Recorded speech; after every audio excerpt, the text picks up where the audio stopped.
Eh bien, bienvenue à toutes et à tous au comptoir de Leslie numéro 2.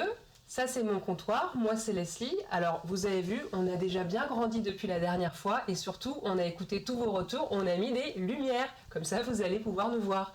Alors, pour ce deuxième sujet, j'avais envie d'accueillir des faiseurs et des faiseuses de vin pour être au plus proche du produit et se poser la question, ça coûte quoi d'être vigneron et vigneronne ? It's just a trend, the baby's fan for losing women and men. And now we see the light, forget the wrong and right. If we don't join our hands, we're gonna go and lose the fight. I'm telling all the girls, somebody tell the men. The lady's taking over, the power's gonna win. We're balancing the rain. Bon, ben, on est pas mal là. Ah, on est bien. Dans ce comptoir version agrandie, on a plus de place, on est plus... Voilà, il y a des choses à grignoter, faites-vous plaisir. Alors déjà, je vous remercie tous les deux d'avoir quitté vos chais pour me retrouver ici. Vous avez laissé vos petits raisins en pleine fermentation pour venir parler des dessous cachés de votre métier. C'est ça aussi le métier de vigneron, ces petites joyeusetés. Alors, j'ai une question à vous poser avant de commencer. Est-ce que vous êtes content d'être là ? Ouais, ça fait du bien effectivement de sortir de ce moment qui est très très très très prenant, des vendanges et des vinifications. Donc très très contente de pouvoir aussi reconnecter avec le vrai monde. Oui, on retrouve la civilisation, enfin en tout cas une civilisation un peu plus effervescente. Et ouais, c'est cool. Ça, on reprend un rythme, on sort de nos campagnes. Bon, bah, trop bien. Je suis contente que vous soyez là. Alors, je vous présente un petit peu rapidement et puis après, on abordera ce grand sujet. Qu'est-ce que ça coûte d'être vigneron ? Alors, toi, Isabelle Pangot, donc tu es vigneronne à l'affût. On est amis et on s'est rencontrés le soir du concours de Championnat du monde de l'œuf mayonnaise. Que j'ai là d'ailleurs. Oui, parce qu'on soutient des grandes causes. Donc, la sauvegarde de l'œuf mayonnaise, c'est important. No pasarán. Love at first sight, et puis c'est vrai que depuis on se suit pas mal. Donc toi tu es venu au vin après avoir fait en fait une sorte d'expérimentation avec ton papa sur est-ce que l'origine des bois, des arbres, ont un impact sur l'élevage en fût de chêne. Breaking news, la réponse est non, mais c'est de là que tu as eu que la vinomania t'a piqué quoi, en quelque sorte. Effectivement, mon père participait à une étude de l'Office national des forêts pour savoir si on pouvait faire des AOC de forêt pour les chênes à barriques. Et effectivement, il s'avère qu'il y a parfois plus de variabilité entre deux chênes de la même parcelle qu'entre deux régions différentes, donc pas d'AOC de forêt pour les chênes à barriques. Et de là, en fait, tu t'es lancé dans des études d'œnologie, tu es parti en Inde pour faire un petit peu de viticulture, de vinification également. Tu es revenu en France, tu as vinifié dans le Rhône, en Languedoc, dans le Bordelais aussi. Et puis, tu t'es installé en 2018 à Sacey, en Touraine viticole. Tu as repris un domaine, là où tu as grandi. En plus, tu es revenu à tes sources. Premier millésime 2018. Et aujourd'hui, on peut trouver tes vins notamment à Paris, chez nos amis Au Vin Dieu et Oui Mon Général, et par ailleurs également à la Tour d'Argent, si jamais vous y passez, saluez-les de ma part, et vous pouvez déguster les vins d'Isabelle. Et toi, Boris, donc Boris Desbourgs, domaine de la Marinière, en Loire également. Chinon. À Chinon. Enfin, à Panzou, à côté de Chinon. À Panzou, j'en parlerai de Panzou, ce petit village. On s'est connus un petit peu par Instagram, puis ensuite on s'est rencontrés lors d'une dégustation, et tu m'as convié une fois après à venir manger une côte de bœuf chez toi à Panzou, justement. C'est ça, en fait, le vin, c'est ça, le monde du vin, c'est ces moments de partage. On avait pas mal discuté à ce moment-là de... qu'est-ce que ça t'a coûté à toi, les investissements, les réflexions, le business plan, etc. Et c'est de là que ça m'est venu de se dire, pour moi c'est un vrai sujet, on n'en parle pas forcément beaucoup de cet aspect-là des vignerons, donc j'ai envie de l'aborder dans mon comptoir. Alors toi, tu as un parcours un peu différent, tu es fils de vigneron. Tes grands-parents ont repris la ferme de la Marinière en 65. C'est ça. De là, tu t'as traîné un petit peu dans le monde du vin, ton papa a fait les vins, tu as fait un BTS Viti-Œno, tu as fait justement du domaine un petit peu ton terrain de jeu. C'est ça, un support pédagogique. Exactement. Idéal. Et depuis combien de temps en fait tu as repris le domaine ? Alors j'ai pas repris puisque je travaille toujours avec mon père, on gère le domaine à quatre mains et du coup je travaille à temps complet au domaine depuis 2013. Voilà, donc c'est une transition en douceur. On arrive à tout changer sans rien changer. Subtil. Et tu as l'une des moustaches les plus connues du terrain vigneron après Joe Landron et Jackie Blot. Ouais, de plus en plus j'ai l'impression que je suis condamné à la garder au moins jusqu'à la retraite. Donc on verra combien de temps ça durera, mais pour l'instant ouais, on y travaille. Est-ce que ça t'aide pour déguster les vins ? Non, pour déguster non, mais pour faire déguster oui, parce que c'est un sujet d'accroche. Voilà, les gens ralentissent ou on en parle. Voilà. Et on a aussi Eric qui s'est rapproché de nous, qui est venu sur le comptoir. Eric qui, comme d'habitude, boit, nous interrompt et a soif en l'occurrence. Non, c'est ça, je veux goûter là. A priori, tu nous fais goûter ça, c'est ça? Alors, l'idée, on va faire, sur cette émission, on va plutôt dérouler en fil rouge un vin à l'aveugle. Ce vin rouge que seul moi connais. Et je vais vous demander, l'un après l'autre, de dire un petit peu ce que vous en pensez. Si chez vous, vous découvrez avec les indices d'Isabelle et de Boris, et peut-être d'Eric aussi. C'est rouge. Merci. Qu'est-ce qui te fait dire que c'est rouge, Eric? La couleur. Tu vois, le vin, Il c'est est un malin. nez, mais c'est aussi la couleur. Il est malin. Vous n'aviez pas déjà fait cette blague la dernière fois? Si, mais on a décidé qu'on la referait C'est un running. probablement. Ok. Bon, j'ai aucune inspiration. Et donc voilà, on va déguster ce vin, on va le laisser s'ouvrir, on en parlera tout au fil de l'émission, et puis à la fin on révélera quel est ce vin-là, et puis si vous avez deviné chez vous ce que c'est, je vous invite à venir au comptoir le mois prochain. Donc comme on démarre jamais, là le verre vide, allons-y, chin. Santé. Le goût il sent déjà très bon, je l'ai ouvert un petit peu tout à l'heure. Bon, bah, en plus, faut trinquer. Ah bah autant. J'ai même pas entendu c'était quoi le sujet de l'émission finalement.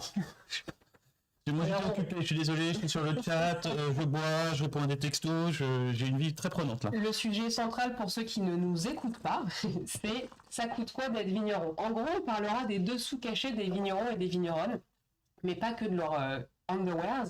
En fait, je trouve qu'on a un petit peu une vision bisounours ou fantasmée du milieu vigneron.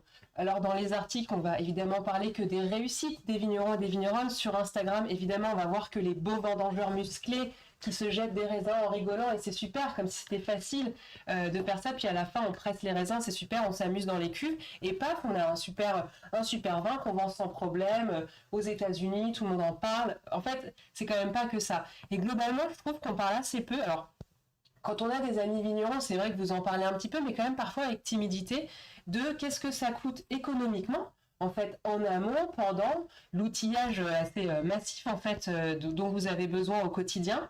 Et aussi, une autre partie qui m'intéresse aussi énormément, c'est au-delà du coût économique et financier, le coût humain en fait. Votre investissement personnel, votre investissement familial. Alors, si je bug un petit peu quand je parle, ne m'en voulez pas, j'ai le nez complètement bouché, mais le vin est un bon médicament, donc ça va me faire du bien. Donc voilà, je voudrais que vous nous parliez un petit peu de tout ça. Qu'est-ce que ça vous coûte humainement? Quels ont été vos engagements en fait en faisant ce métier? Quelles ont été vos découvertes un petit peu parfois bon gré mal gré en devenant vigneron et vigneronne? Et évidemment, on parlera aussi un peu de gros sous parce que C'est le nerf de la guerre. en fait. Exactement. Isa, toi, je sais que tu m'avais raconté ton parcours qui m'avait beaucoup touchée justement sur cette partie-là de on se rend pas compte de ce que ça implique ou de ce que ça va impliquer de faire ce métier. C'est pas n'importe quel métier. Est-ce que tu veux nous raconter un petit peu cette partie plus, on va dire, pour commencer, humaine? On parlera des sous après. Tu veux que je chiale tout de suite en fait? Allez, vas-y. Allez. Bah, c'est important de faire pleurer la ménagère. Et c'est ce qui intéresse les gens en fait. Ils veulent te voir pleurer. L'audience ne fonctionne pas ça. Tu prends pas ton soutien-gorge. Voilà, On va vraiment jusque là, d'accord. Très bien. Alors, si j'avais su, je serais pas venue. Déjà. C'est vrai que il y a vraiment un moment où je me suis dit, ça je le savais en théorie, mais de le vivre, c'est autre chose. C'est quand tu vis ton premier aléa climatique. Là, en l'occurrence, c'était le gel en 2019, qui n'était qu'un petit aperçu de ce qu'on allait avoir en 2021.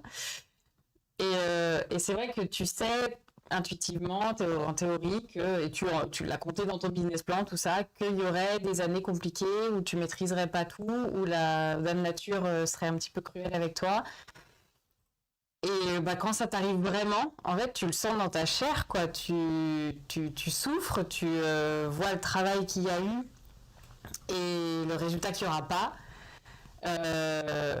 Et à ce moment-là, tu penses même pas enfin, je sais pas toi comment tu le vis, Boris, mais tu penses pas sur le moment au truc économique. Tu penses vraiment à c'est mes vignes en fait, c'est mes copines, c'est des êtres vivants dont je m'occupe toute l'année Et là, elles souffrent et là, elles ont pris un méga coup et ça va être dur de remotiver l'équipe et voilà. Donc ça, c'est des moments où effectivement, c'est des trucs que tu sais théoriquement, mais quand tu le vis, c'est encore autre chose. Alors moi, ça faisait quand même 10 ans que je travaillais dans le monde du vin, donc j'étais pas non plus complètement... j'avais pas une image d'épinal non plus du métier, mais c'est vrai que l'investissement nécessaire, l'énergie nécessaire pour sortir un domaine de terre, apprendre à connaître des parcelles, c'est-à-dire tu débarques, moi j'avais pas d'historique, c'est pas un domaine familial, faut que tu apprennes tes parcelles, faut que tu découvres ton matériel, faut que tu embauches des personnes qui connaissent rien et que tu passes du temps à les former, faut que tu fasses tes premiers vins et puis que tu te fasses connaître. Donc tu dois mettre une énergie de dingue au démarrage qui est absolument nécessaire, sinon ça marche pas. Et en même temps, il faut à un moment être capable de prendre de la hauteur et de dire ok, donc là je suis juste en train de partir au burn-out. Qu'est-ce qu'on fait À ce moment-là, il y a une solution, c'est de boire. Alors ça fait partie, voilà. Sauf le lendemain. Bon, bah, c'est pas grave, tu rebois. Ouais, faut pas en boire de trop parce qu'il faut en garder pour vendre du coup. C'est vrai. La récolte, effectivement. Dans le stock. Après, tu peux Ça m'intéresse. aux acheteurs, ça peut être aussi une sorte de business plan amélioré. Oui, alors on peut considérer effectivement qu'on peut faire ce métier aussi pour se satisfaire sa soif, voilà, mais ça fait pas tout le business model. Non. Donc toi, ça a été dès le premier millésime, cette prise de conscience un peu violente de waouh, ok, il y a un décalage entre la réalité, comment je l'ai envisagée et finalement comment je la vis ou je la reçois. Ouais, surtout quand tu reprends du vieux matériel, bah en fait t'as des pannes. Enfin moi je garderai toujours en tête ma détresse du deuxième jour de vendange, un vendredi à 16h, tu viens de remplir ton pressoir avec des raisins blancs, ton pressoir tombe en panne, ton groupe de froid tombe en panne. Et là tu te dis, bah en fait c'est simple, mon premier millésime, je vais rien sortir. Je viens de prendre 300 400 000 euros d'emprunt et je vais rien produire en fait. Ouais. Et donc là tu paniques. Et... Mentalement, ça doit être mentalement ça doit être rude quand même. Alors. Ouais, faut un. Parce que c'est complètement indépendant de ta volonté en plus, donc. Oui. Sauf qu'il faut trouver des solutions. En fait, quand t'es vigneron, je pense que le truc c'est que tu dois être tout le temps orienté solution, quoi. Est-ce que tu as été accompagné par des vignerons de la région ou d'autres amis vignerons à qui tu te passes un coup de fil en disant bon, qu'est-ce que je fais là, c'est le drame? Bah là, typiquement, j'ai réussi à avoir un technicien pour le pressoir, mais pour le froid, j'avais pas de solution. J'ai appelé un vieux de la vieille, un vigneron qui partait bientôt à la retraite à côté de chez moi. Et il m'a dit je te ramène mon Climavin, qui est un refroidisseur externe en fait. Et ça, voilà, ça a été un peu de manutention, mais dans la nuit, j'ai réussi à faire passer mon jus à travers ça et à le refroidir. Et bah, clairement, sans les autres, on n'est rien, quoi. Et donc à ce moment-là, dès le début, tu te dis, ok, l'investissement humain qu'il va me falloir pour faire ce métier, est-ce que j'ai les épaules? Est-ce que, bon, c'est le début, c'est normal que ça galère un peu? Qu'est-ce que tu te dis à ce moment-là? Tu te dis oui, c'est simple, Dieu est en train de me tester pour savoir si c'était vraiment ce choix-là qu'il fallait faire et s'il était pertinent et adapté à toi. Alors en fait, sauf qu'après tu te prends une pandémie, tu te prends d'autres aléas climatiques, tu te prends d'autres pannes, tu te prends un arrêt prolongé d'un salarié, tu te dis tu peux arrêter de tester là, Dieu, s'il te plaît, j'en ai marre. Bon, je voudrais que tu fasses un peu. Tu l'as pas servi assez, Dieu aussi, c'est ça le problème. Il était fâché. Ah ouais. D'accord. Et toi, Boris, est-ce que tu nous expliqueras un peu aussi comment tu as processé après les différentes étapes, mais est-ce que toi, tu as quelque chose d'un peu similaire dans ton parcours Ouais. Un petit burn-out aussi Non, alors après moi, du coup, c'est un domaine familial, donc il y a un antécédent. Moi, je suis venu à la viticulture au moment de mon BTS et je suis venu assez sur le tard en fait. Moi, j'ai fait un bac économique et social parce que j'étais nul en chimie et j'étais nul en maths. Je pensais louper mon bac et donc redoubler ma terminale et finalement, sans faire exprès, j'ai eu mon bac. Et je me suis dit merde, j'ai pas prévu d'aller, je vais pas aller en fac, j'ai pas fait trop de demandes de poursuite d'études, qu'est-ce que je fais? Et Baptiste, mon cousin qui sortait de BTS Viti, me dit si tu veux, il y a une super formation au lycée viticole de Fondette. Ils ont de la place, t'es fils de vigneron, tu y vas. Et en fait, j'avais un peu un syndrome de fils de prof, où jamais je serai prof, machin. Et en fait, j'ai raccroché tous les wagons, tous les petits jobs qui m'embêtaient parce qu'il fallait aller dans les vignes en plein cagnard pour les bourgeonnages, donner un coup de main pour bouger 3 bouteilles ou donner un petit coup de main pour tirer les bois. C'était que des éléments isolés où je comprenais pas la pertinence. Et avec le BTS, j'ai tout raccroché. Donc là, en fait, j'ai dit bon, ouais. Et ça, c'était en 2007-2008. Et je suis arrivé sur une période où, globalement, de 2008, il y a eu quelques petits aléas, mais 2009, 2010, 2011, ça allait pas mal. 2012, ça avait été compliqué en gel. Mais bon, bref, que des beaux millésimes, des belles maturités. Donc plein de certitudes. On revient, on donne un coup de main. On y va, on donne un petit peu des leçons aux anciens. Et il y a eu des millésimes comme 2013 où tu n'as pas le choix que de ramasser des raisins pas mûrs et tu te dis, en fait, c'est un peu plus compliqué que ça. Et après, il y a eu 2016, gel à 70%, il y a eu 2017, gel à 20%, il y a eu 2018, mildiou à 60%, il y a eu 2019, gel à 50%, il y a eu 2020, une belle année, 2021 qui a été très compliqué, mais on a réussi à s'en sortir sans trop de cabosses, et puis 2021. Donc en fait, voilà, moi j'ai commencé mon projet d'installation sur la partie théorique business plan avant 2016, où j'avais fait plein de lignes. 150 000 euros de travaux de bâtiment, 90 000 euros de cuverie, 100 000 euros de tracteur, machin, de matériel. Un peu après dans le détail. Oui, voilà. de ce Non, que mais ça j'avais fait représente. tout ça, et en fait, après 2016, bon, ça on le chiffonne, on raye cette ligne-là, on raye cette ligne-là, et on verra plus tard. Économie. Voilà. Et en fait, un domaine, ça se fait millésime après millésime. On est vigneron indépendant, donc on fait tout de la vigne à la bouteille. Et donc ça se fait millésime après millésime. Comme tu parlais tout à l'heure de la lumière qui est mieux que la dernière fois. Le prochain coup, c'est les micros. Donc la question, c'est de savoir si on investit tout en cash au début ou si on fait tout petit à petit. Mais là, de ce que vous me dites tous les deux, en gros, le gros écueil, enfin, ce qui peut vous mettre dedans, un peu même moralement, finalement, c'est le caprice de la nature. Après, on est dépendant de la nature. Après, c'est une grosse machine et il suffit d'un tout petit grain de sable pour la mettre de travers. Mais comme tout, on travaille. C'est ce qui est à la fois la beauté du truc. Moi, c'est à la fois c'est ce qui me plaît le plus et ce qui me rebute le plus dans le métier, de me dire on peut faire 5 métiers différents dans la journée, du tracteur, de la vigne, gérer du personnel, réparer des tracteurs, vendre du vin, faire de la logistique, commander des bouteilles, commander des étiquettes, parler avec un graphiste, parler avec un client particulier qui vient déguster au domaine ou avec un chef. Voilà. Et d'autres journées, ça va être les choses les plus chiantes du monde parce qu'il va y avoir une crevaison ou un tracteur qui tombe en panne, le pressoir, le groupe de froid, une nuit de gel. Voilà. Et il y a des choses qu'on oublie, rapidement aussi. Moi, je me souviens de la veille du gel de 2016, on était avec des copains vignerons, ça faisait 10 ans qu'on n'avait pas vu de gel, on avait oublié ce que c'était. On sort dehors, il y en avait un qui fumait une clope. Ah bah l'herbe est givrée, ça va geler cette nuit. Hop, on va se coucher comme ça. On se réveille le lendemain, le 27 avril, avec un genre de gueule de bois ou grâlé partout, même sur des zones non gélives.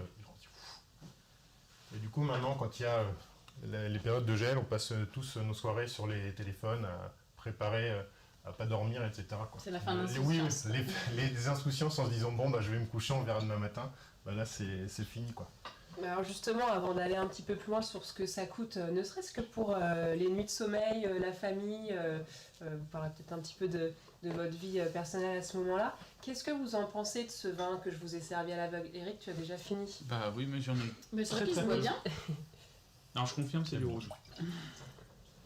Alors est-ce que si vous voulez donner un petit peu quelques indices à la personne qui nous regarde, des odeurs qui vous parlent, des textures, est-ce que vous avez l'impression d'être emmené quelque part en particulier?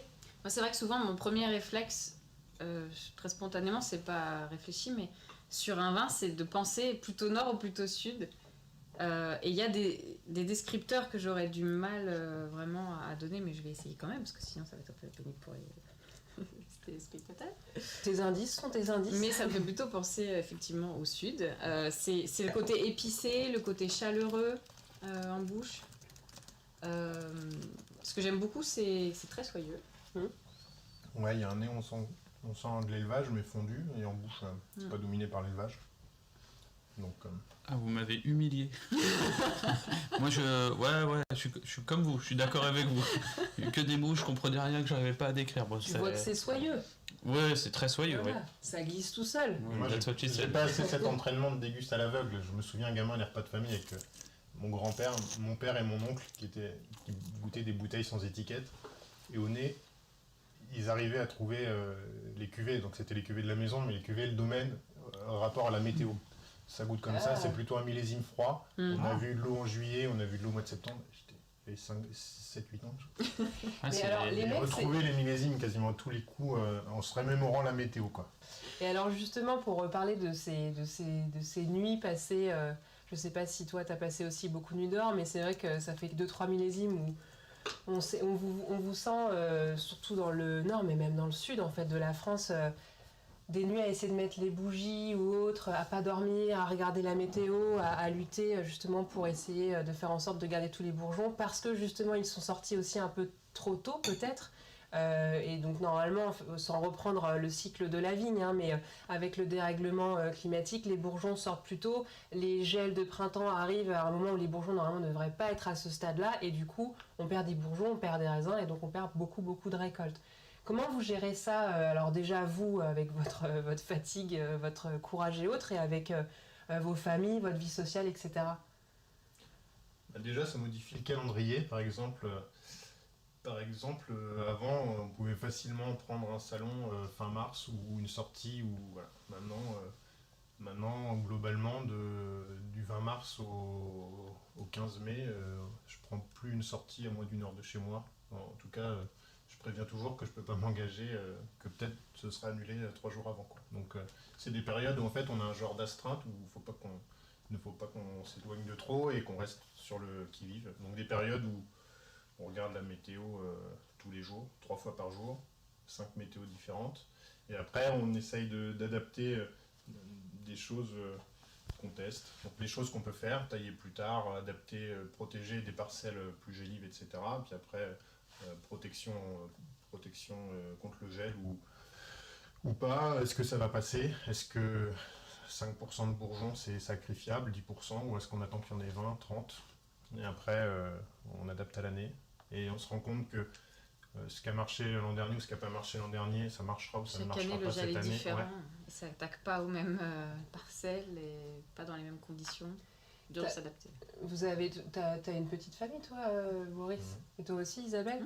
Et comment... Moi, j'en ai pas, ça pose un problème à quelqu'un. Mais tu n'es pas Mais vigneron, pas contre le gel, en fait. tu ne luttes pas contre le gel pendant des nuits et des nuits. Tu sais, je lutte contre le gel de la société, moi. Tu veux nous Bonne en soirée parler? à tous. Prochain sujet, la lutte sociale selon Eric. Non, mais comment vous faites là, pour votre disponibilité à ce moment-là? Est-ce que c'est 100% la vigne ou est-ce que quand même il faut réussir à être un peu les deux? Là, ces périodes-là, t'es vraiment en mode survie. Puisque déjà, toi, t'as pas le temps de dormir, manger quasiment, donc tu peux pas en plus... Mais est-ce que t'as le temps de boire un peu? Non. Ça, c'est un vrai problème. Oui. Mais donc, non, clairement, là, si tu n'as pas le soutien des gens autour de toi, ton conjoint, ta conjointe, les beaux-parents, les grands-parents, les voisins, c'est pour ça que je dis que en fait, c'est pas un métier, comme tu dis, bah tiens, j'ai pris un nouveau job, c'est un projet de vie. Donc, clairement, avant, t'as intérêt à valider avec ton entourage large, que tout le monde est avec toi dans ce projet de vie, en fait.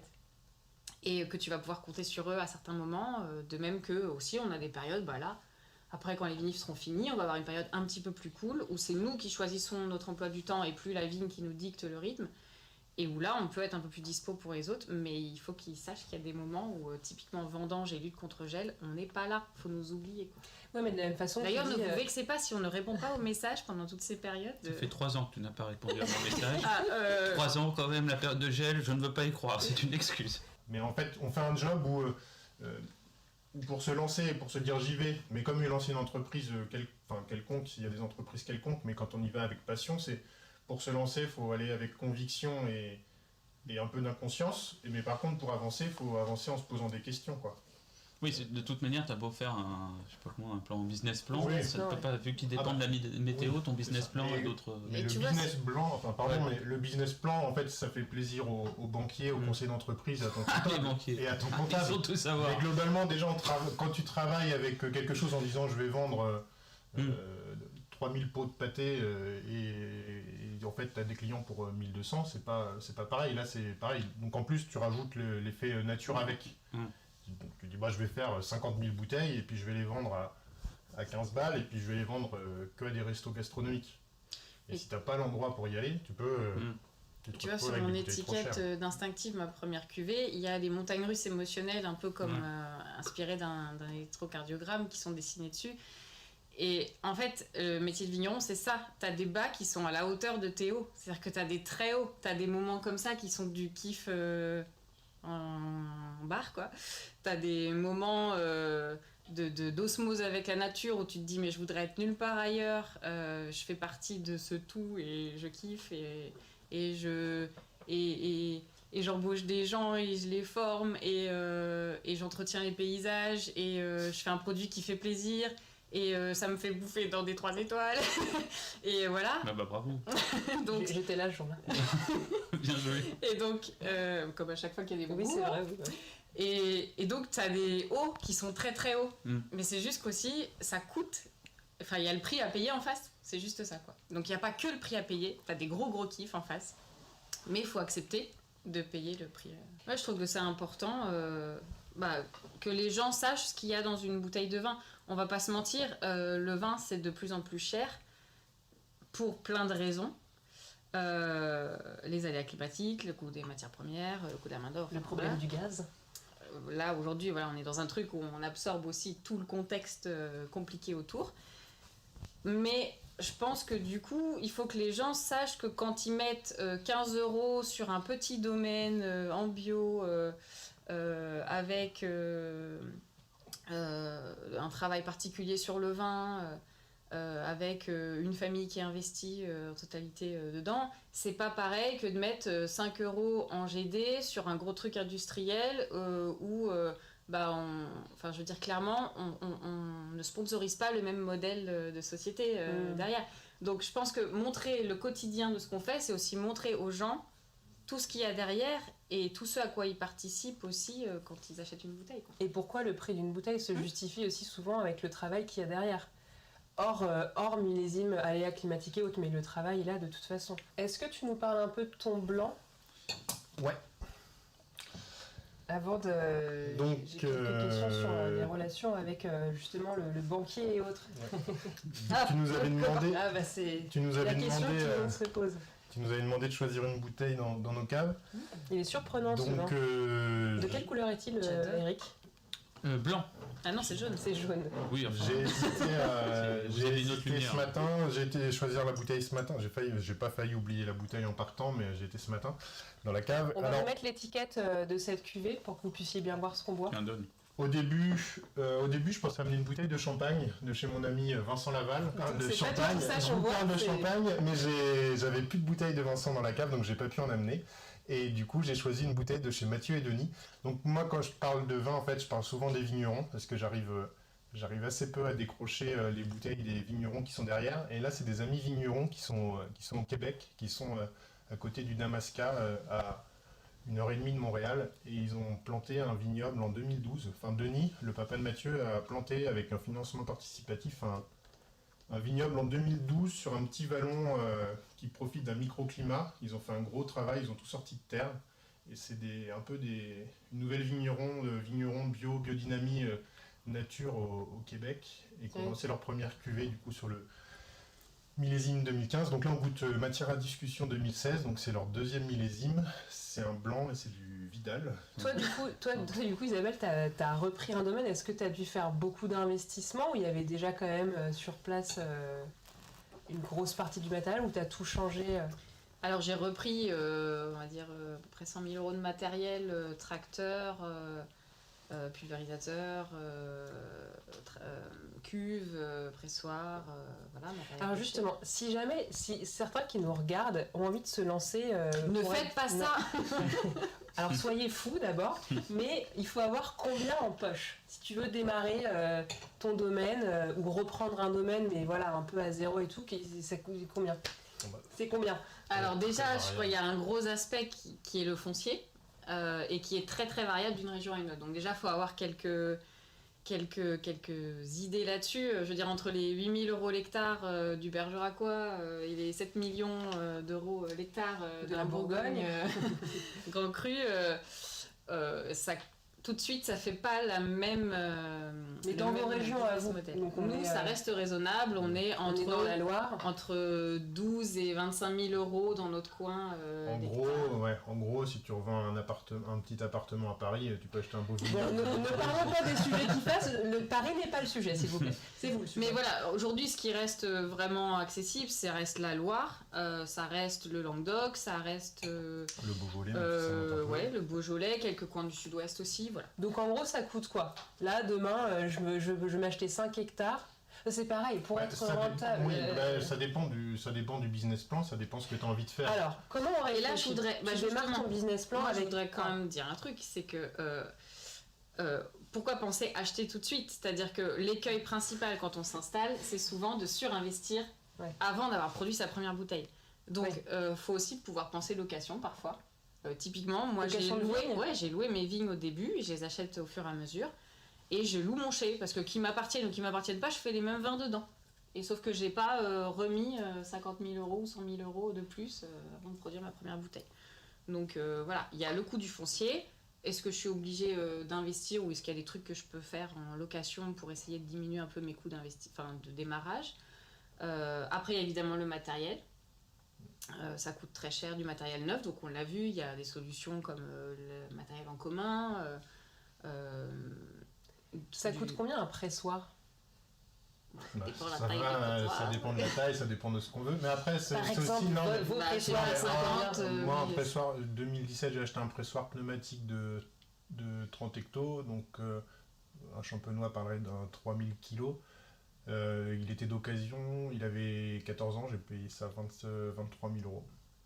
Une barrique par exemple, un fût, on est dans l'image d'Épinal, on parle de fût. En gros, globalement, un fût neuf, ça vaut entre 800 et 1000 €. Oui, parce qu'après, dans ton business plan, en fait, tu fais le rapport. Voilà l'investissement que je dois mettre et voilà combien je pourrais faire payer mes bouteilles. C'est comme ça que tu... Oui, c'est global, mais c'est vrai que ce que dit Boris, c'est très important, c'est que l'intérêt d'un business plan, outre séduire un banquier, c'est surtout de te poser les questions en amont de ta stratégie globale, de son adéquation avec ton mode de vie rêvé, avec tes besoins, tes valeurs, avec qui tu as envie de commercer. Et je me permets une dernière question pour rebondir sur en fait, la question de Leslie. J'ai bien compris quand vous dites ça dépend ce qu'on veut faire, quel endroit, etc. Mais imaginons un trentenaire, il veut se lancer. Il n'a pas des parents riches, il n'a pas d'héritage, etc. Mais il s'entend bien avec son banquier. Il s'entend bien avec son banquier. Je sais pas, moi avant il était, je sais pas, peut-être caviste et qui veut d'un coup se lancer. Ça va lui coûter combien pour essayer d'en vivre? Il va dans la Loire. Mais moi je suis arrivée, j'avais pas d'apport personnel. Ça m'a coûté 100 000 € de reprendre du vieux matériel. J'ai remis 180 000 € de nouveaux investissements pour justement des contenants de vinification, pour les tours antigel, pour un véhicule, pour l'investissement marketing, enfin plein de choses. Donc déjà 280 000 € de moyen long terme. Et après, il faut aussi penser, un truc très important, c'est que tu arrives au mois de février, tu vas dépenser pendant 18 mois avant d'avoir la première recette, c'est quand tu rachètes pas le stock. Donc il faut aussi financer 1 an et demi de charge, quoi, donc besoin de trésorerie. Et donc ça a représenté à peu près 400 000 € entre le moyen long terme et le court terme. Donc il y a eu aller voir la banque, effectivement. Donc là, faut montrer que tu es légitime pour porter ce projet, qu'ils peuvent croire en toi sur le long terme. Mais il y a plein d'autres choses aussi. Maintenant, tu peux avoir de l'apport personnel si tu as fait autre chose avant dans ta vie. Tu peux aller chercher des investisseurs. En gros, tu peux aller chercher des aides. Il y a aussi aujourd'hui plein de structures, enfin, puis même des structures, pas aujourd'hui, des structures qui ont toujours existé. Et de plus en plus, on arrive à un moment où, en agricole, en règle générale, sans parler de la viticulture en particulier, il y a toute une génération qui arrive à sortir de la retraite et qui n'ont pas de suite. On peut aussi, déjà, faut savoir si on se lance dans l'inconnu ou si on y va. On peut être salarié, enfin on peut partir et se mettre salarié, la viticulture embauche. Venez, on cherche C'est le message est pour vous. La viticulture embauche. Mais aussi, il y a des systèmes avec les aides à l'installation des chambres d'agriculture où on peut être pendant 6 mois en tutorat dans une entreprise avec quelqu'un qui est proche de la retraite. Et puis voilà, si ça le fait, on continue. Si ça le fait pas, voilà. C'est pas genre laisser les clés sous le paillasson. Ouais, bien sûr. Il y a Je plein de dépose le façons de chèque à la faire, banque, d'un et puis, tuilage, Et être est-ce salarié que- dans un premier temps, voilà, puis ouais. Est-ce que justement, je sais, je parle beaucoup de banquiers, pourtant je ne les aime pas plus que ça, même si je les aime quand même beaucoup, mais est-ce qu'ils sont flexibles avec justement les projections, et puis tu dis, bah, finalement, voilà, 2018, 2019, 2020, 2021, désolé, quand vous les appelez pour dire, oups, désolé, bon déjà je pense qu'ils sont un petit peu au courant de quand même ce qui se passe à ce niveau-là, mais comment ça se passe les relations? Est-ce que c'est houleux? Est-ce qu'ils comprennent? Est-ce qu'il y a des rallonges? Est-ce que Moi, je suis allée ça renégocier pas gueule plus tard que vendredi dernier. Et donc, oui. Tu Déjà, à la renégocies, base, en fait. je les ai choisis aussi parce que je m'étais assurée qu'ils comprenaient la réalité de mon métier. Sinon, on ne parlerait pas le même langage et je savais que ça allait mal se passer. Donc ça, c'est quand même important dès le départ de se dire on a un vrai partenaire qui sait vraiment quel est notre métier et les à-coups qu'il va pouvoir y avoir éventuellement. Maintenant, le contexte est ce qu'il est en ce moment. Les banques sont plutôt en train de se rétracter. Donc, c'est pas évident. Il faut défendre le bout de gras, quoi. Ouais. Après, souvent, quand on est dans des régions viticoles, on a aussi des banques qui sont un peu spécialisées, Crédit Agricole, qui ont ou Crédit Mutuel, ou le CIC, qui ont des branches spécialisées dans le vin, donc qui vont avoir des conseillers pros et qui ont une genre qui connaissent un petit peu la problématique. Et alors moi, du coup, je vous ai ramené une bouteille Oui. Bah, Un on voit beau que ça se passe paysage. ce vin. d'un super paysage qu'on a traversé ensemble l'année dernière. Le domaine des potiers. Peut-être on pourra voir Mettre l'étiquette, ouais. l'étiquette. En côte rouennaise, un super Gamay Saint-Romain. C'est la cuvée La Chapelle 2020. Donc 100% Gamay avec un élevage en cuve tronconique. Que je trouve particulièrement adapté à ce cépage. C'est quoi une cuve tronconique? C'est une Le cuve. mot me fait beaucoup rire. Et oui, c'est comme un cône tronqué dont tu as enlevé. D'accord. Donc elle est comme ça. Ok. Et plus... D'accord, Plus oui. évasé, plus serré en haut qu'en bas. Ouais, on a la cuve courte paille. Pour les plus vieux d'entre eux. Pourquoi? Tu te rappelles pas le toit de courte paille Oui. du restaurant? Pendant que C'est tu dis tronconique ça. maintenant, mais je vois avec le truc. Non, c'est- Donc là, on intègre de la géométrie. Ouais, on voit que j'y connais vraiment rien. Moi, mes repères, ils sont vraiment teubés, hein, mais... Et voilà, j'ai pourquoi t'as choisi choisi cette cuvée Cette cuvée, merci de poser la question. Bah oui. J'avais noté. Ah oui, ok. Heureusement. Parce que c'est marrant, parce qu'on a eu le même réflexe de prendre une bouteille d'amis. Parce que je pense que c'est ça avant tout le vin, c'est une question d'amitié aussi. Une histoire d'amitié. Est-ce que c'est pas que ça? c'est- On se fait que des copains avec le vin, je C'est trouve. ça. Donc voilà, amis, un peu mentor aussi, parce que c'est vrai que c'est un peu le message quand on veut s'installer. On a besoin de gens qui nous montrent un peu le chemin, qui sont passés par là, qui sont notre inspiration, là où on voudrait être dans 15 ans, 20 ans. Romain en fait partie, c'est la jeune génération, mais ça fait déjà 15 ans qu'il est installé, il a repris derrière ses parents. C'est un touche-à-tout, il a créé un nouveau système de lutte antigel pour potentialiser l'effet des tours mobiles. Il s'est lancé aussi dans l'élevage de races locales à base d'Adèze en viande Délicieuse bovine. viande, Ouais. par ailleurs. Tout ça en biodynamie, enfin voilà, le mec qui réussit tout ce qu'il entreprend, qui est hyper dynamique. Et voilà, moi, c'est des gens comme ça qui me font du bien et qui me donnent envie de faire du vin. Bah, ça, c'est Ouais. joliment dit. Le vin est excellent, par ailleurs. Oui, ça, Ce c'est qui ne gâche rien. Mais ouais, la base. quand on a la chance d'avoir des moteurs comme ça ou des locomotives dans les régions, des jeunes qui sont arrivés il y a déjà quelques années et qui ont fait bouger les choses et qui ont réussi à drainer derrière, vraiment des effets locomotives. Donc il y a Romain en Loire volcanique, chez nous on a la chance d'avoir des gens comme Nicolas Grosbois où on fait un boulot, on mène la course et puis derrière on raccroche les wagons et on y va. Et on fait pour le bio, on fait pour les valorisations, pour les belles cuvées et on fait une émulation derrière. Et ça c'est important dans les régions d'avoir... chaque région a ses locomotives. On va revenir sur ce vin mystère. Est-ce que vous avez des idées de... Tu l'as toujours, Boris, le vin mystère? Non, je suis passé au côte rouennaises. Ah. Boris, Alors, il nous a quittés j'ai avec encore- moi. Il est J'ai dans la encore même envie de ligue. préciser, vous avez ici un crachoir. Ah bah c'est bien de le dire à la fin. Moi, je rentre en TGV. Alors je termine ça. Je vais goûter le vin mystère. Parce que qu'est-ce qu'il est On mystérieux. va essayer de donner quelques indices. Ah, ça c'est mystère. Hein. Alors là, j'en ai vu des mystères, mais de comme ça. Est-ce qu'il y a eu des guesses sur le vin mystère? Je sais qu'on n'a pas donné beaucoup d'indices, si ce n'est que c'est un vin qui est très très bon, qui est très soyeux, qui vient du Plutôt sud. Je sais pas, moi ça me faisait Plutôt penser plutôt sud-ouest. sud-ouest.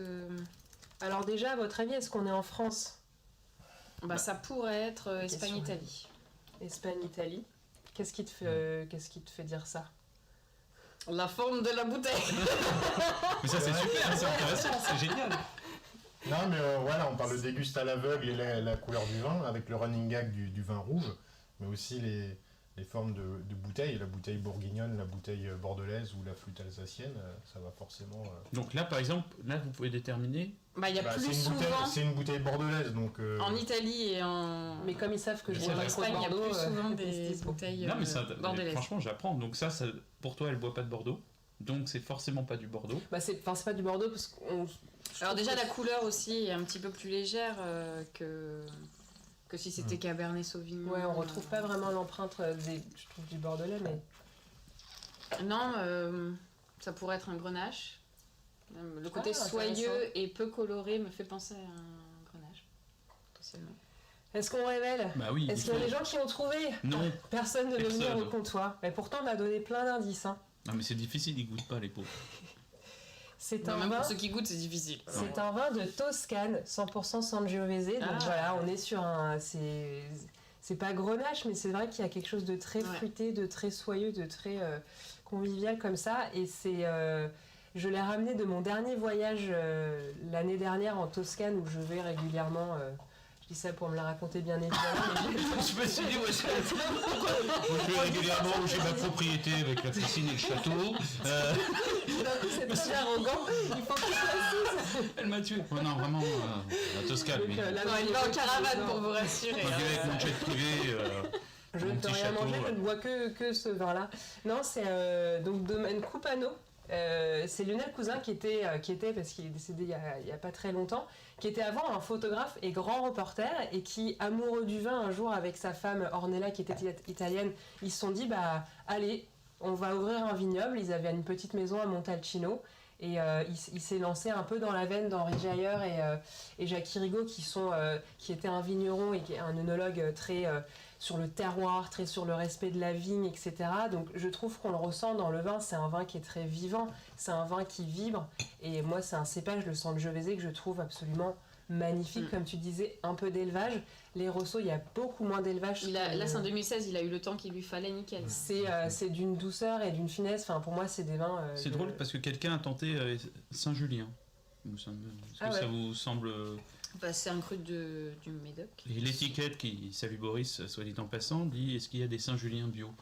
Alors, Et je pense que pas du tout. bah, si, il doit y en avoir, il n'y a pas de raison. Le Bordelais aussi se met au bio, enfin s'est mis au bio. Bon, bah, du coup, Ils sont tous complètement ivres. Bon, ben voilà. On passe un bon moment. Qu'est-ce qu'on on va fait se ouvrir une petite bouteille. Qu'est-ce qu'on fait quand on mange un peu comment? Non, mais si je devais résumer cet échange, ça coûte quoi d'être vigneron? Ça demande beaucoup de courage, surtout, beaucoup de flexibilité. C'est la d'abord des passion, rencontres. ouais, C'est puis- d'abord des rencontres. C'est d'abord une... Si t'as la passion, en fait, ça génère le courage, la résistance, la résilience, voilà. C'est un peu le dernier verre que tu veux nous faire goûter, c'est ça? Bah, je pense qu'on va glisser tout doucement vers le dernier verre. En plus, je vous ai sorti un nectar assez original, je dois dire. Et je voulais vous proposer de prendre ce dernier verre tous les deux, Isabelle et Boris, si vous n'avez pas peur de déguster. Ce Moi, je breuvage. finis les autres bouteilles en attendant. Il en reste. C'est un. Alors, Galant des Abbesses, c'est un Macvin du Jura qui a été infusé avec des épices, un petit peu du cru. C'est une recette traditionnelle de la famille Bourdi, domaine Bourdi. Et j'avais trouvé ça hyper intéressant, mais je vais quand même te faire goûter, Eric. Hop, Bah oui. non, il n'y a pas de... Pas à côté. Je crache pas, moi. Je bois. Ah merde, on est en direct. Coupez. Ah non, c'est pas possible. Vous en pensez quoi? Ça, c'est original. Bon. Vous aviez déjà bu un truc un peu comme ça? Non, pas avec ces épices-là, je crois. Il y a du curry, Ouais, c'est ça. il y a beaucoup de curry, de la cannelle. Enfin, c'est chaud et je trouve que c'est vraiment l'alcool qui va être super pour les fêtes de Noël. Oui. Un commentaire?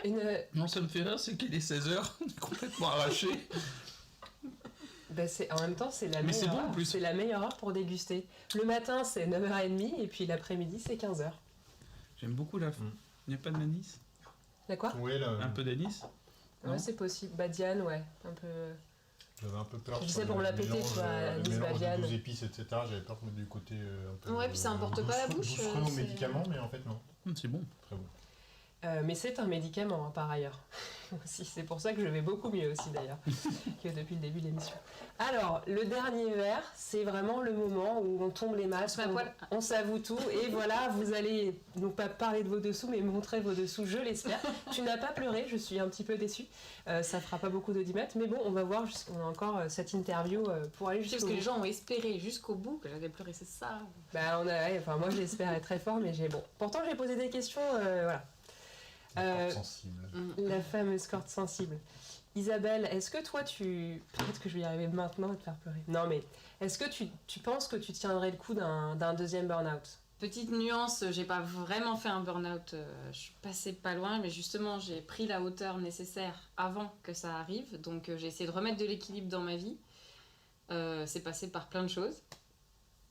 Travailler moins, faire plus de sport, passer plus de temps avec mon fils, écouter plus de musique, être sous antidépresseur pendant 6 mois, voilà.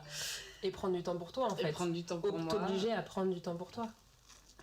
Exactement. Et du coup, l'idée c'est aussi que tout ce que j'ai mis en place soit pérenne et un effet qui dure et qu'on évite de passer par une deuxième étape difficile comme ça. Et toi Boris, est-ce qu'il y a quelque chose d'inavouable, mais que on répétera pas évidemment, ça reste entre nous, mais que tu détestes à propos du fait d'être vigneron? Pas tant. Alors en fait, des expériences, souvent ce qu'on entend, c'est j'ai été des histoires de vignerons, j'ai voyagé, j'ai fait tout ce que j'avais pas envie de faire chez moi et je fais totalement. Moi, j'ai eu la chance de globalement pas voir de choses qui m'aient rebuté à un point de m'en dégoûter. J'ai quelques mauvaises expériences, mais j'ai jamais poussé le bouchon trop loin. Voilà. En gros, dire ça, ça me plaît pas, j'ai pas envie de le Pousse le faire, je le bouchon un refais peu plus. loin, Donc j'ai eu la jauge, cette jauge-là, en fait, ça m'a pas rebuté. J'ai pas de choses rédhibitoires. Il n'y a rien que tu Après, détestes. Non, les choses que je déteste, j'essaye de pas les faire. Et donc, j'essaye de C'est le travailler, vrai luxe. j'essaye de travailler à les faire, à ne pas avoir à les faire. Donc, en fait, je suis un paysan, donc on plante des petites graines et puis on prend soin de celles qui poussent. Et puis celles qui poussent moins, bah, on les laisse vivre leur vie sans nous. Et je vais Ouais, pleurer. Non, mais l'importance comme disait Isabelle, l'importance de prendre du recul. Moi, j'ai toujours essayé de garder un regard extérieur un peu, pas magique, mais voilà, de prendre un regard extérieur et de garder que le meilleur. Et les millésimes où il y a eu des aléas climatiques, en fait un millésime, on est la tête dans le guidon tout le temps, et on est dedans, et au bout d'un moment, tu peux te faire bouffer, et si tu prends pas le temps de te relever et de demander soit des conseils à l'extérieur, ou soit de te dire qu'est-ce qui est en train de se passer, qu'est-ce qu'on garde. Et juste Et là, relativiser à un moment, ouais, se dire ok, relativiser, c'est pas mortel, je ferai autre chose s'il faut, je saurais me Ouais, réinventer. puis se remettre Vas-y, en cause. faire descendre la pression et avance quoi. Et se remettre en cause et puis dire voilà, ça marche pas comme ça, on fait différemment. Les gels de 2016 ou 2018. Moi 2018 c'est le seul millésime où j'ai chialé un soir de vendange, où en fait nous on a pris une grosse claque de mildiou, on a pris 60% de mildiou, donc on a perdu plus de la moitié de la récolte, alors que tout le monde a fait un millésime à la fois qualitatif et quantitatif, où on remplit sa cave, et nous on a rien fait. Et ça m'a mis une grosse claque. Et mon père m'a dit en fait, c'est pas grave, on va se coucher, on verra demain. Et en fait, on a dit wow, qu'est-ce qu'on fait? En fait, on pose toutes les cartes sur la table, on les rebat, on recommence, ça on sacrifie. ça on accélère. Ces cuvées-là on les fait, cette cuvée-là on fait une pause d'un an. Voilà. Qu'est-ce qu'on toujours Il y a prendre du toujours recul, une voilà. solution. Il n'y a De pas de recul, problème, oui. il n'y a pas de problème, il n'y a que des solutions. Et avancer pour l'année d'après. Et avancer pour l'année refaire la d'après. même Et chose. puis du coup, si on se prend une claque dans la gueule, qu'est-ce qu'on fait pour la digérer, quoi. C'est pas forcément utile de vouloir rendre cette baffe, mais d'en profiter pour avancer. Et du coup, tout ce que ça coûte d'être vigneron, c'est aussi ce que ça te rapporte. Ça te rapporte de grandir de ouf. Ça t'apprend à te connaître vu que tu testes tes limites. Et tu travailles ta résilience et donc tu de grandis. l'humidité. De l'humilité. De l'humidité Alors, aussi. il y a des millésimes où il y a de l'humidité ou d'autres où ça manque. 2021, il y en a eu trop. 2022, il n'y en a pas eu assez d'humidité. Mais l'humilité, c'est Une des très qualités important. Ouais, je pense que c'est Dans la vie de n'importe troisième quel humain, qualité finalement, indispensable aussi. du vigneron. En parlant de mots, ambivalente, c'est le nom d'une de tes cuvées, C'est vrai. Isabelle. Toi, tu as besoin de la ville et de la vigne. Mm. Donc c'est ce côté ambivalente que tu exprimes de temps en temps. Tu as besoin de quoi dans la vigne? Elle t'apporte quoi la vigne? Elle t'apporte quoi la ville? La vigne, elle m'apporte cet ancrage. Moi, j'ai besoin d'être dehors, j'ai besoin de sentir que j'appartiens à mon environnement, j'ai besoin d'être en contact avec la nature parce que c'est ça qui te pose, c'est ça qui te fait comprendre l'essentiel, c'est ça qui te fait relativiser sur plein de choses, c'est ça qui te rend humble et ça qui te fait lâcher prise. Mais c'est le truc le plus dur pour moi, qui a un cerveau très très puissant, enfin dans le sens... Ça boue tout le temps. Ouais, ça boue tout le temps, donc lâcher prise c'est compliqué pour moi et la nature elle t'aide à ça en fait. Alors que la ville aurait tendance à t'aider à t'emballer. En revanche, la ville, je l'aime parce qu'elle va me reconnecter avec le fun, avec la légèreté, avec l'insouciance, avec justement tout ce que j'ai pas au domaine. Et avec les gens, les rencontres, et avec surtout ça te redonne la raison de pourquoi tu fais tout le reste et pourquoi tu vis ces moments ingrats. Juste pour tout d'un coup ouvrir une bouteille avec quelqu'un et que ce soit un beau moment. Et là, tu reviens booster au domaine et t'as envie de tout défoncer. Et ben voilà. Les deux sont importants. Exactement, tout un équilibre. Alors toi, Boris, est-ce que comme un papa, tu aimes toutes tes cuvées comme tu aimes tes enfants sans différence, ou est-ce que tu as des préférés? Alors, la règle, c'est si on en a, faut pas le dire. Et je n'en ai pas. Non, je n'en ai pas. Après, ça répond toujours à des moments de dégustation adaptés au moment ou au lieu ou aux personnes. Donc non, je peux pas choisir. Bonne réponse. Après, j'ai qu'un enfant pour l'instant. Ah, Mais j'ai plein de cuvées. Alors, tu préfères tes cuvées ou ton enfant? Bah, évidemment, mon enfant. Et dernière question, j'essaie de faire un ouvrage là-dessus que je pose à tout le monde. Est-ce que vous avez un remède contre la gueule de bois? L'eau. Ne pas boire jusqu'à l'ivresse. Ah. Enfin, voilà, moi, l'effet dans le vin, ce que j'aime, c'est l'effet grisant et Ouais. pas l'effet d'ivresse. Je souscris c'est juste totalement. ça. Quand t'arrives, les bonnes soirées, les vraies belles soirées, où en plus tu te souviens de tout, t'as kiffé toute la soirée et tout, c'est quand t'as maintenu l'effet pompette pendant des heures en fait. C'est un savant. Faut apprendre à bien se connaître aussi pour ça. Voilà. Et l'eau aide évidemment aussi régulièrement pour ça. L'ivresse, c'est un grand sujet que nous aborderons peut-être d'ailleurs dans cette émission très prochainement. Ben, merci à tous les deux, merci Merci à Eric toi. pour ce comptoir, et puis surtout, cheers à tout le monde, et on se retrouve au prochain comptoir. Santé. Santé!